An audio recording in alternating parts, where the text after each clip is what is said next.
ఆదివారం చెన్నైలోని చిదంబరం స్టేడియంలో నాలుగో రోజు బంగ్లాదేశ్ను 280 పరుగుల తేడాతో భారత్ చిత్తుగా ఓడించింది.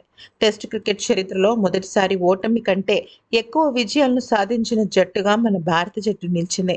బంగ్లా టైగర్స్ పై విజయంతో టీమిండియా మొత్తం 581 మ్యాచ్లు పూర్తి చేసుకోగా, ఈ 581 మ్యాచ్ల తర్వాత టీమిండియా ఇప్పుడు 179 విజయాలు, 178 ఓటములతో ఉంది.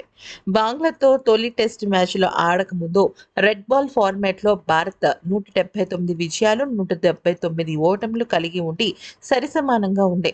1932లో లార్డ్స్లోని ఇంగ్లాండ్తో భారత్ తొలి టెస్ట్ ఆడింది. సీకే నాయుడు నేతృత్వంలో భారత్ 158 పరుగుల తేడాతో ఇంగ్లీష్ చేతుల్లో ఓటమి పాలైపోయింది. 1952లో ఇంగ్లాండ్తో చెన్నైలో జరిగిన తొలి మ్యాచ్లో విజయం సాధించింది. అదే వేదికగా ఇప్పుడు భారత్ 179వ టెస్ట్‌ని గెలుచుకుంది. ఈ రకంగా చూసుకున్నట్టయితే 92 ఏళ్ల తర్వాత మళ్ళీ ఈ రికార్డ్‌ను తను బ్రేక్ చేసుకుంది. అంటే ఓటముల కన్నా గెలుపులు ఎక్కువగా టెస్ట్ క్రికెట్‌లో ఉండటం.